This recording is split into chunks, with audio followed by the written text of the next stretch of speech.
सो आज हम लोग एक बार फिर से जो हम लोगों ने सीखा उस बात पर हम लोग अगर एक बार फिर से याद करें, सबसे पहले कि फर्स्ट लॉ, पहली आज्ञा जो परमेश्वर ने अपनी प्रजा से दिया था, वो क्या दिया था और कैसे शुरुआत किया था। अगर हम स्मरण करें तो उसने, हम देखते हैं कि निर्गमन उसका 20 अध्याय उसका दूसरा वचन में हम लोग क्या देखते हैं कि प्रभु कहते हैं, मैं तेरा परमेश्वर यहोवा हूं जो तुझे दासत्व के घर अर्थात मिस्र देश से निकाल लाया है। तू मुझे छोड़ दूसरे को परमेश्वर करके ना मानना। सबसे पहले परमेश्वर को देखते हैं कि अपनी प्रजा के लोगों से क्या उम्मीद करते हैं। वो ये उम्मीद करते हैं परमेश्वर कि हमारी प्रजा, हमारे लोग, हमारे बच्चे तभी आज्ञाकारी हो सकते हैं जब उनको स्मरण रहेगा कि कौन मुझको बचाता है, कौन मुझे छुड़ाता है, कौन मुझे चंगाई देता है, कौन मुझे प्रतिदिन जो है तरह तरह के एक्सीडेंट से बचाता है। अगर इसके मन में उठते बैठते चलते फिरते शहर में, बाजार में, ऑफिस में, अगर उसके दिमाग में ये रहे कि ये और कोई नहीं, ये यहोवा परमेश्वर है, ये प्रभु यीशु है जो मुझे बचाता है, अगर ये बातें रहेगी तभी आप आज्ञाकारी उसके प्रति बन सकते हैं। इसलिए सबसे पहले परमेश्वर अपनी प्रजा से कैसे बात कर रहा कि मैं यहोवा हूं जो तुम्हें दासत्व से छुड़ा लाया है। परमेश्वर इस बात का एहसास दिलाना चाहता है कि आप कभी ना भूले, और साथ ही साथ परमेश्वर ये कहना चाहता है कि यदि मैंने तुम्हें छुड़ाया है, यदि मैंने तुम्हें बचाया है, तो फिर मेरा अधिकार है कि तुम्हें कुछ ऐसी विधियां दूं ताकि तुम उसको मानो, इस बात को एहसास करते हुए कि अगर आपने ही छुड़ाया है तो विधियां भी जो आप देंगे वो तो मेरी भलाई के लिए होगी, ताकि आप उसके अधिकार के अधीनता को सहर्ष आनंद से स्वीकार कर सके। उसलिए परमेश्वर को देखते हैं, उसके बाद तक कहता है प्रभु कि तू मुझे छोड़ किसी दूसरे को ईश्वर करके ना मानना। मेरे प्यारे भाई बहन, ये बहुत ही महत्वपूर्ण बात है। अब यहाँ पर एक और बात को मैं आपको चाहता हूं कि कभी ना भूलिएगा एक बात को। जब मैं छोटा था, जिन दिनों में मैं पढ़ रहा था, प्रभु के भवन में जाना तो मेरा होता था, लेकिन मैं परमेश्वर के वचन को सुनता था, लेकिन मैं डरता था। जवान होने के बाद भी मैं डरता था कि मेरे से ये आज्ञा टूट जा रही है, फिर अगर मैं इस आज्ञा को मानता हूं तो दूसरा टूट जाता है। और इस प्रकार दोष भावना के कारण अक्सर मेरे मन में ऐसा सवाल आता था कि मैं कभी नहीं चल पाऊंगा। और साथ ही साथ वचन में भी मैंने पढ़ा के लिखा है याकूब में कि जो सारी व्यवस्था को पूरा करके अगर एक में चूक जाता है तो सब में बराबर हो जाता है। मुझे लगा कि एक चूकने से सब बराबर हो जाता है, इसलिए मुझसे नहीं हो पाएगा। यहां पर एक महत्वपूर्ण बात जो मैं नहीं सीख पाया, या फिर ऐसा कहें कि मेरा दुर्भाग्य कहें कि मुझे कोई भी एक अच्छा अगुआ नहीं मिला जो पवित्र शास्त्र बाइबल से व्यवस्था के बारे में ठीक से सिखा पाया कि व्यवस्था वास्तव में है क्या, या फिर कहें परमेश्वर ने जो ये आज्ञाएं दी है वो क्या है, क्यों है, उसका पर्पस क्या है। और जब हम नहीं जानते हैं तो हमेशा व्यवस्था को पढ़ने के बाद ऐसा मालूम पड़ता है जैसे वो हमको दोष लगा रही है। व्यवस्था कभी भी दोष लगाने के लिए नहीं दी गई, व्यवस्था इसलिए दी गई ताकि हम दोष से बच सके। मेरे प्यारे भाई बहन, इस बात को मैं आपको दूसरे दृष्टिकोण से समझाने की कोशिश करता हूं कि दासत्व में जब इजरायली थे, व्यवस्था दासत्व के समय में दी गई या दासत्व से निकलने के बाद दी गई। दासत्व से निकलने के बाद दी गई। सो मैं आप सभी से बार बार रिपीट करूंगा, इसका भूलिए नहीं, मैं किसके बारे में बता रहा हूं। व्यवस्था कौन दिया था? परमेश्वर। कौन है? प्रभु यीशु मसीह ही परमेश्वर है।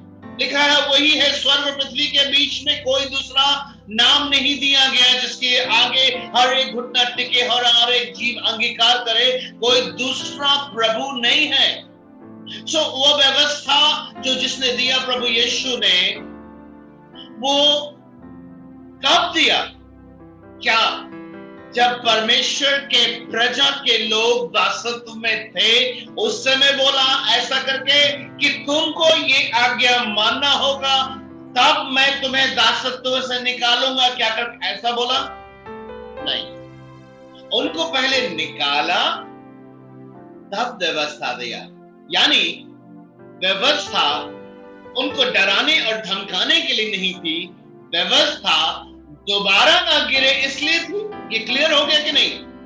अक्सर मसीही जीवन में जब हम परमेश्वर के वचन को जब पढ़ने लगते हैं, अक्सर मैं समझता हूं हम एक ऐसे जीवन के मुकाम पे पहुंचते हैं जहां पर परमेश्वर के वचन के वजह से हम समझ पाते हैं कि हम गलत हैं, और हम लोग उस जगह से टर्न करने लगते हैं बैकवर्ड्स, पीछे की ओर, ये सोचते हुए कि हमसे नहीं हो पा रहा है, और अपने आप में दोष मांगा लेते हैं, क्योंकि ऐसा लगता है जब हम कर ही नहीं सकते हैं तो फिर हम कैसे आगे बढ़ सकते हैं।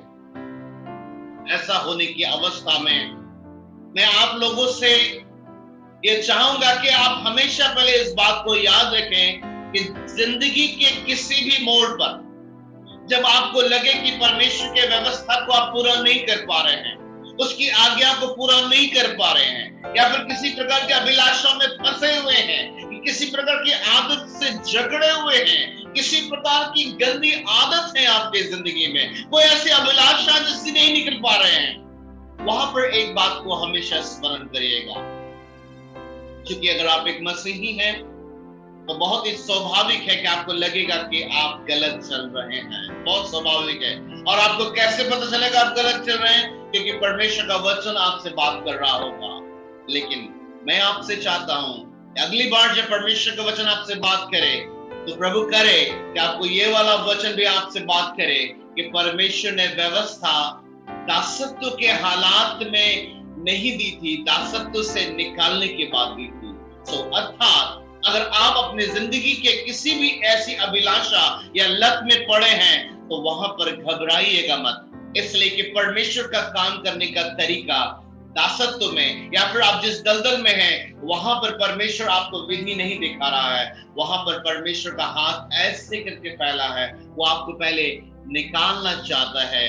जब आपको निकाल लेगा अच्छे से, तब आपको बोलेगा बेटा नाउ अब तुम इसको फॉलो करो, इसलिए नहीं कि मैं तुम्हें गिराना चाहता हूं, इसलिए कि तुम दोबारा ना गिरो। हालेलुया, परमेश्वर की स्तुति हो। मैं अपने पूरे जिंदगी में एक लंबा समय, मैं सच बता रहा हूं, व्यवस्था के कारण मैं गिरता रहा। हमेशा मुझे लगता था आरंभिक दिनों में मैं बहुत सारे मीटिंग में जाता था, लेकिन बाद में मीटिंग के दौरान मैं रोता भी था, लेकिन जब मैं घर आता था कुछ गलतियां हो जाती थी और फिर लगता था नहीं मुझसे नहीं होगा, मुझसे नहीं होगा। और व्यवस्था मुझे बार बार ऐसा लगता था दोष दे रही है कि तुम तो ये भी सही नहीं कर रहे हो, ये भी सही नहीं कर रहे हो, तुम उस भी नहीं, तुम तो जानबूझकर कर रहे हो। और इस प्रकार के विचार मुझे व्यवस्था से ऐसा अटैक जैसा होता था कि मुझे लगता था कि सरेंडर में कर देता था पाप के हाथों में, और मुझे लगता था मुझसे कभी नहीं होगा। और ऐसा लगता था कि परमेश्वर न्यायी है, ऐसा लगता था परमेश्वर मुझे मेरा न्याय कर रहा है, वो मुझसे गुस्सा है, ऐसा लगता था। मैं आप सभी को बताना चाहता हूं, दासत्व के हालात में जब इजरायली थे, क्या परमेश्वर उनसे गुस्सा था? वो तरस खा रहा था, और वो ऐसा तरस खा रहा था कि बार बार उनके लिए व्यवस्था अपने प्रॉफिट्स, अपने भविष्यवक्ताओं को भेजकर, लीडर्स को खड़ा करके उनको निकालने का पूरा परमेश्वर प्रबंध करता था। और मेरे प्यारे भाई बहन, यहाँ पर इस बात को हमेशा याद रखेगा अपने जिंदगी में। ऐसा नहीं है कि आप वचन ज्यादा सीख रहे हैं तो आपसे गलतियां नहीं होंगी। ऐसा नहीं है कि आप जूम मीटिंग में आ रहे हैं तो जूम मीटिंग में लगातार बैठने की वजह से आप अचानक से बहुत ही परिपक्व या शुद्ध हो जाएंगे, सिद्ध हो जाएंगे। ऐसा नहीं है, आपसे गलतियां होंगी, और गलतियां जब होंगी और लगातार जब होंगी तो हो सकता है आपके मन में फिर ये विचार आए कि मुझसे नहीं हो पाएगा, क्योंकि ऐसा लगे प्रभु मुझसे दुखी है। मेरे प्यारे भाई बहन, उस समय मैं आपसे चाहूंगा कि आप याद रखिए, जो भी व्यवस्था परमेश्वर ने अपने लोगों के लिए दिया था वो दासत्व से निकलने के बाद दिया था। इसलिए हमेशा याद रखिए परमेश्वर का दिल कैसा है। परमेश्वर का दिल ये है कि व्यवस्था, विधियां, लॉ परमेश्वर ने इसलिए दिया कि हम गिरे नहीं, वो गिराने के लिए नहीं बनाया, वो हमें धमकाने के लिए नहीं बनाया, वो हमें नरक भेजने के लिए नहीं बनाया, हम पर दोष लगाने के लिए व्यवस्था नहीं बनाया, वो इसलिए बनाया कि हम दोबारा उसमें ना गिरे। तो मेरे प्यारे भाई बहन, इस बात को कभी मत भूलिएगा। ये हमारे प्रतिदिन की आत्मिक लड़ाई में जो शरीर और आत्मा के बीच में युद्ध होता है, आपके जिंदगी में अक्सर ऐसा होगा कि आपको लगेगा ओहो फिर गलती हो गया, अब मुझसे नहीं होगा। आप तुरंत याद रखिए आपसे हो सकता है, इसलिए हो सकता है कि परमेश्वर यहोवा आपको कहता है मैं तेरा छुड़ाने वाला हूँ, चलो मैं तुझे निकाल रहा हूँ। पहले प्रभु निकालेगा, फिर बोलेगा नाउ अब तुम निकल चुके हो, तो अब समझ रहे हो कि मेरी व्यवस्था का अगर तुम पालन करते तो तुम यहाँ पर नहीं पहुंचते, तुम नहीं गिरते। इसलिए मेरे बेटे अब तुम मेरी आज्ञा मानो ताकि तुम वापस वहां पर नहीं पहुंचो। सो हमेशा इस बात को याद रखिए, जब भी आप परीक्षाओं में फंसते हैं सब कुछ को जानने के बावजूद, तो सबसे पहले प्रभु के पास ही रहिए और प्रभु से लिपटे रहिए, क्योंकि लिपटे रहिएगा प्रभु आपको दोष नहीं देकर पहले आपको दासत्व से निकालेगा। वो दासत्व हो सकता है आपकी जिंदगी में किसी प्रकार की अभिलाषा हो, चाहे वो नशे की लत हो या किसी प्रकार का संसारिक प्रलोभन हो, किसी व्यक्ति विशेष के प्रति आपका अलग प्रकार का प्रभाव हो। आप इन सब बातों से निराश ना होकर प्रभु से लिपटे रहिए, क्योंकि प्रभु आपको दोष नहीं लगाना चाहता। पहले प्रभु आपको निकालेगा और फिर अपने आत्मा के द्वारा अपनी व्यवस्था पर चलना सिखाएगा। हालेलुया। इस बात को आप कभी नहीं भूलिएगा, ये बहुत ही की पॉइंट है, इसको कभी नहीं भूलिएगा। मसीह जीवन को जयवंत जीने के लिए इस बात को हमेशा स्मरण रखने की आवश्यकता है। उसके बाद हम लोग सेकंड लॉ, पहला लॉ था परमेश्वर का कि तुम मुझे छोड़ किसी दूसरे को ईश्वर करके ना मानना, और दूसरा लॉ क्या परमेश्वर ने दिया था, वो यह था कि तू अपने लिए कोई मूर्ति खोद कर ना बनाना, ना किसी की प्रतिमा बनाना जो आकाश में या पृथ्वी पर या पृथ्वी के जल में है। मेरे प्यारे भाई बहन, ये वर्ड ऐसा क्यों लिखा है इस पे थोड़ा सा समझिए। आज थोड़ा सा इसमें सेकंड लॉ के ऊपर मैं चाहता हूं थोड़ा सा गहराई से समझने की आवश्यकता है।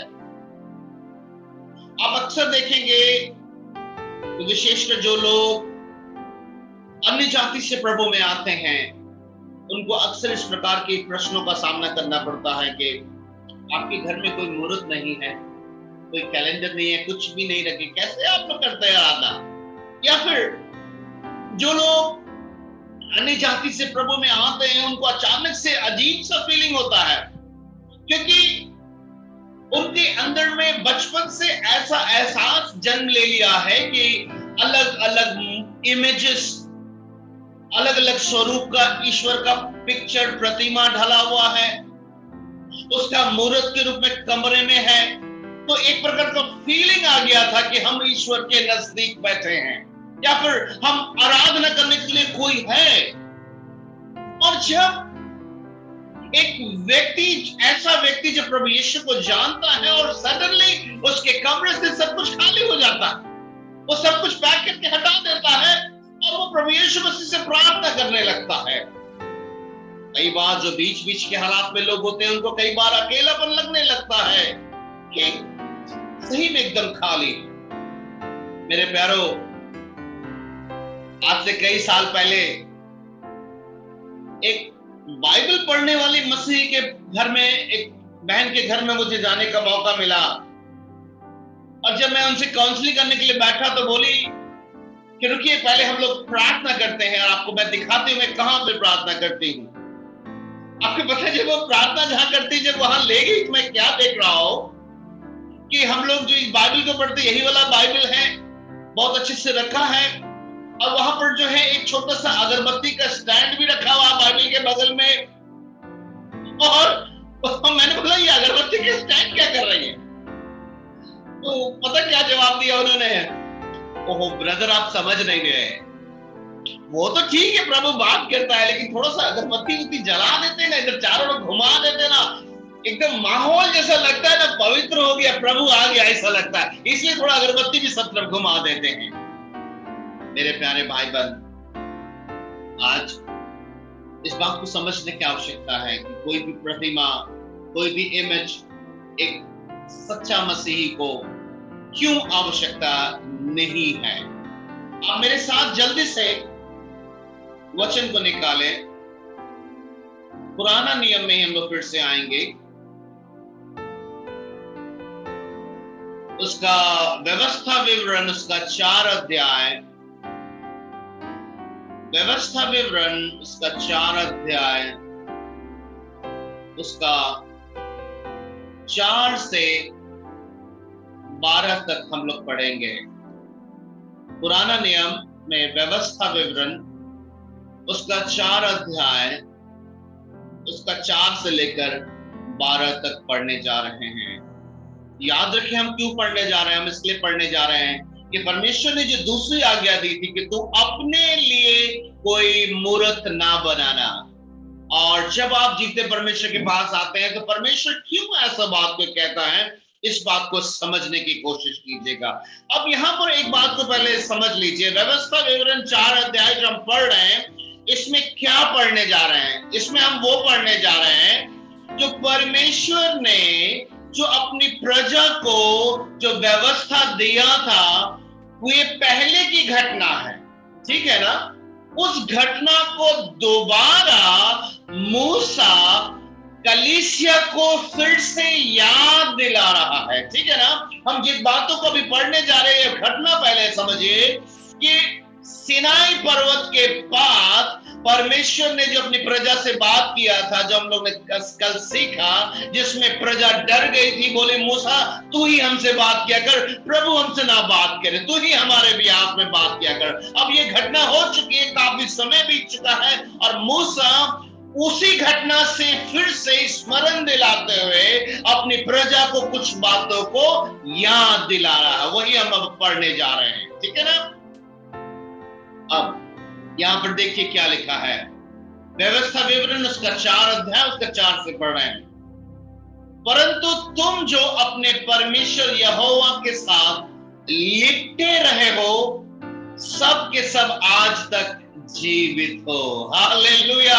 देखिए क्या कहना चाह रहा है, ये मूसा ये कह रहा है, देखो परमेश्वर सिनाई पर्वत में जो तुम लोगों से बात किया था, बंधुआई से हम लोगों को निकालने के बाद अपनी आज्ञाएं दी, तुम जो उसको माने अर्थात लिपटे रहे परमेश्वर से, तो उसका फायदा क्या हुआ, तुम आज तक जीवित हो। हालेलुया। यानी अगर हम परमेश्वर के वचन से लिपटे रहते हैं तो हम आत्मिक और शारीरिक रूप से जीवित रहते हैं। ये परमेश्वर का वचन है।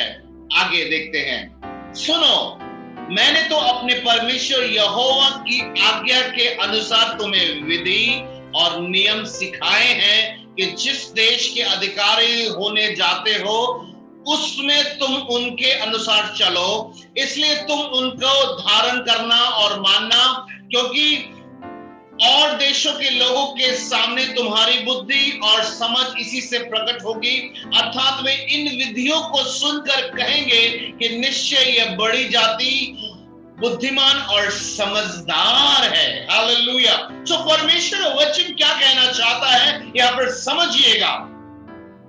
अक्सर मसीही लोग क्या कहते हैं, मैंने सुना, क्या करें भैया, क्या करें दीदी, वहां सब ऐसे ही फालतू का बकवास कर रहा था तो हम भी कर दी। सब गलत कर रहा था इसलिए हम भी कर दिए। या मूसा उनको क्या कहना चाहता है, मैं आपको सरल शब्दों में बताना चाहता हूं। मूसा ये कहना चाहता है, अगर सब लोग फालतू बात कर रहे हैं, तुम मुंह अगर बंद रखोगे परमेश्वर के व्यवस्था के अनुसार, या फिर सब लोग गंदी बातें करें तुम मुंह बंद रखोगे, या फिर सब लोग गलत करें तुम गलत नहीं करोगे, तो तुम्हारे गलत नहीं करने की वजह से वो लोग अपने दोष को पहचान पाएंगे कि you are the son of light, you are the light of the world. तुम्हारे कारण उनको सोचना पड़ेगा, तुम्हारे कारण उनको अपने दोष समझ में आने लगेगा, अरे हम लोग सब गलत कर रहे, ये क्यों नहीं कर रहा। तब समझ में हो ये बुद्धिमान जाति है, ये समझदार जाति है, ये समझदार लड़की है, ये समझदार भाई है, क्योंकि ये सच है। पहले हमारे बीच में ये गंदी बातें किया करता था,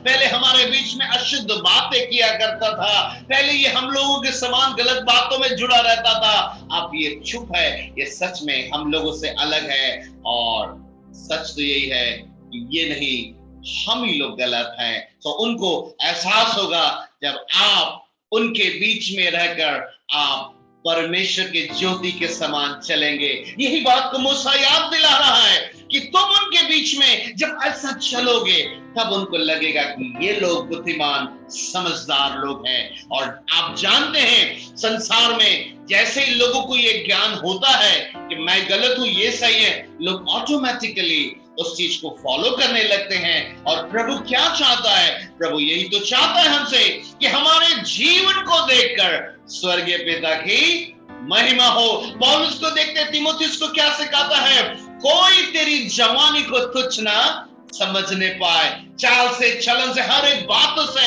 नमूना बनो जिनके बीच में तो रहते हो।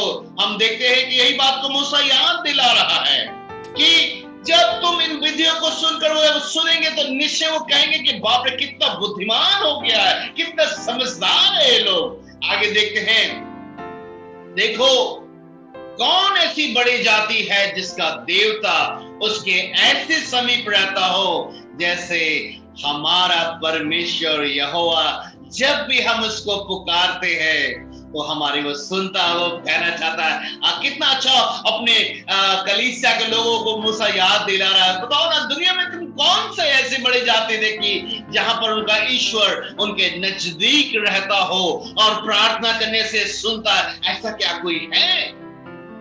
वो यूं याद दिला रहा ताकि तुम उनके बीच में रहकर ऐसा ना हो जाए कि तुम भी अपनी आवश्यकताओं के लिए, जैसा मैंने कल बताया कि कोई बाल देवता के पीछे, कोई किसी देवता के पीछे, कोई फसल देवता के पीछे, वो अक्सर वो अट्रैक्ट हो जाया करते थे। जैसे आज भी मसीह लोग मसीह में तो आगे, लेकिन अगर उनकी जिंदगी में बच्चा नहीं हो रहा है तो मजार और कहीं भूत सिद्धि के पास भी चले जाते हैं। किसी को चंगाई नहीं मिल रहा है, डॉक्टर को दिखा दिए तो फिर वो कोई समझा दिया कुछ ऊपरी है दिखा लो, तो फिर भूत सिद्धि के वाले पास चले जाते हैं। कुछ अगर फसल में लाभ नहीं, बिजनेस में प्रॉफिट नहीं, तो उसमें भी अपना दिमाग लगा के इधर उधर भी करना शुरू कर देते हैं। सो इस बात के लिए हम देखते हैं परमेश्वर यहोवा अपने वचन से को सिखाया कि वैसे चीजों से वो घृणा करता है। सिर्फ यहोवा ही प्रभु है, उसी की उपासना करना, उसी की भय मानना प्रभु बताना चाहता अपने वचन से। और याद रखो, ऐसी कौन सी जाति है जिसका परमेश्वर उनके समीप रहता है।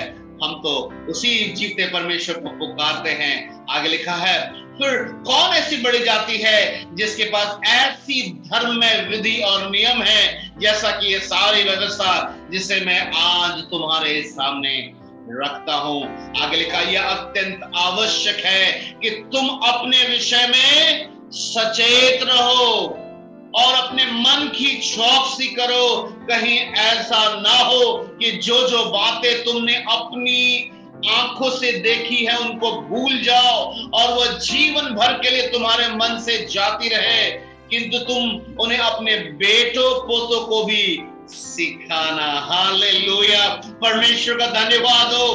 परमेश्वर अपने वचन से कितनी अच्छी बातों को समझा रहा है। ये कितना आवश्यक है, सचेत होना लिखा अत्यंत आवश्यक है। क्यों आवश्यक है? परमेश्वर के वचन जो सीखते हैं हमेशा उसकी व्यवस्था पर ध्यान रखना इसलिए लिखा है ताकि तुम अपने मन की चौकसी करो। अक्सर हम देखते हैं कलीसिया के भाई बहन अपराध में क्यों गिरते हैं? वो बोलते हैं मन ही में आ गया था भैया, प्रार्थना क्यों नहीं कर पा रहे? मन ही नहीं कर रहा। बाइबल क्यों नहीं पढ़ रहे? पता नहीं मेरा मन ही कैसा ना हो गया कि मन ही नहीं करता है।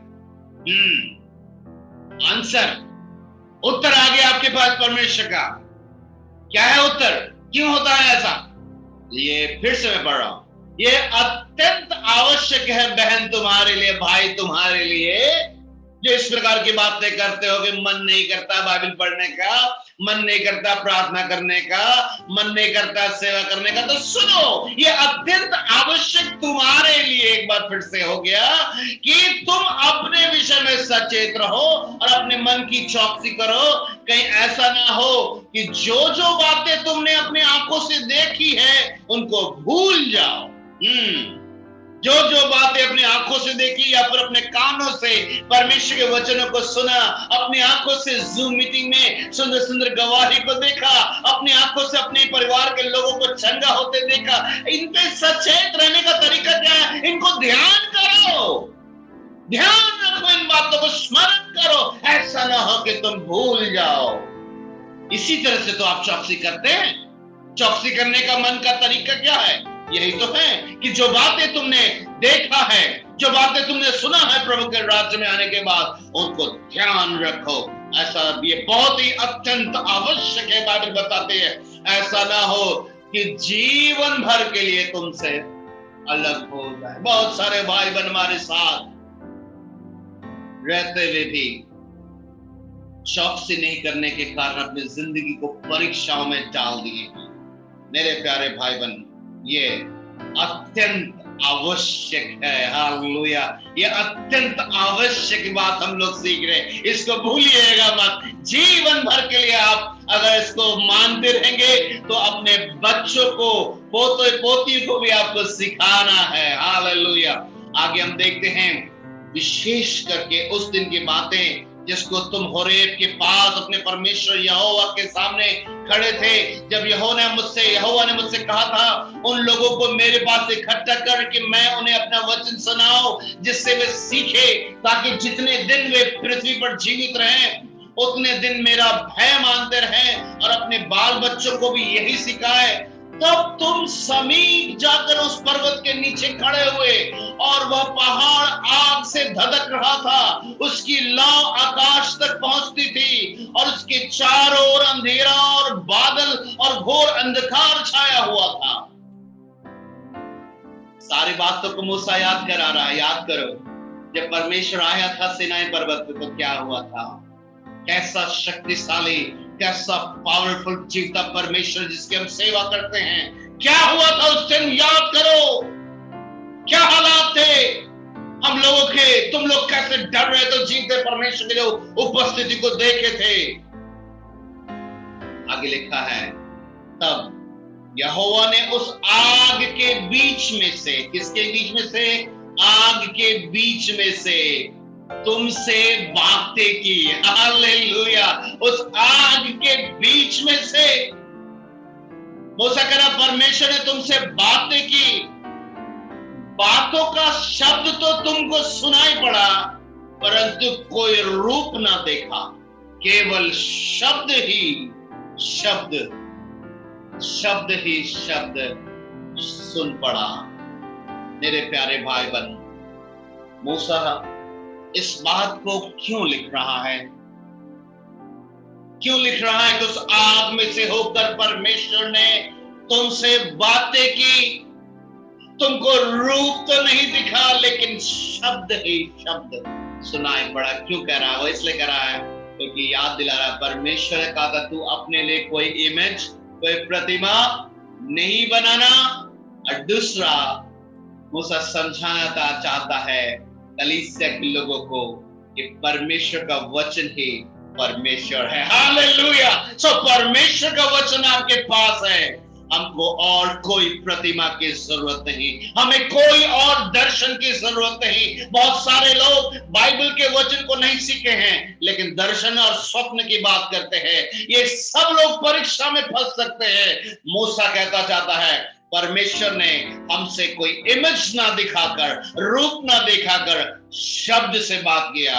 और बाइबल बताती है, आदि में शब्द था, आदि में वचन था, आदि में शब्द था, और यह शब्द ही देहधारी हुआ और हमारे बीच में डेरा किया। हालेलुया। वो हमारे लिए आया, हमारे लिए दुख उठाया, हमारे लिए सारे श्रापों को अपने ऊपर लिया, हमारे बीमारियों को अपने ऊपर लिया, ताकि वो शब्द जो देकर रूप लेकर आया, हमारे जिंदगी से हर प्रकार की गंदगी को अपने ऊपर लेकर, अपराध और श्रापों को अपने ऊपर लेकर, क्रूस पर कीलों से चढ़कर, अपने पवित्र लहू से हर एक श्रापों को मिटाकर मृत्यु को सहा, और तीसरे दिन मुर्दों में से जी उठा। 500 से ज्यादा लोगों ने प्रूफ देखा यीशु मसीह जी उठा है। और पवित्र शास्त्र बाइबल बताती है वो दोबारा आ रहे हैं। हालेलुया। तो तू अपने लिए कोई मूर्त ना बनाना। इसका अर्थ है कि मेरे लिए परमेश्वर का वचन है काफी है। और मूसा उनको याद दिला रहा, जब तुम उनके बीच में रहो, जब उनके अलग अलग मूर्तों को देखो, तो तुम भी अगरबत्ती मत जलाना शुरू कर देना उस बहन के समान। तुम भी इधर उधर मत भागने लगना, अपने आप को अकेला मत फील करने ना। याद रखना, वो आग में होकर बात करता है, वो जीवता खुदा है, वो जीवता परमेश्वर है। जरूरत नहीं हमें कैलेंडर और फोटो और हाथ की बनाई मूर्त की। ये तो उनको जरूरत होता है जो आग में होकर बात नहीं कर सकता है, लेकिन हमारा परमेश्वर तो आग में होकर बात करता है। सो वर्ड ऑफ गॉड, परमेश्वर का वचन काफी है, सब कुछ है हमारे लिए।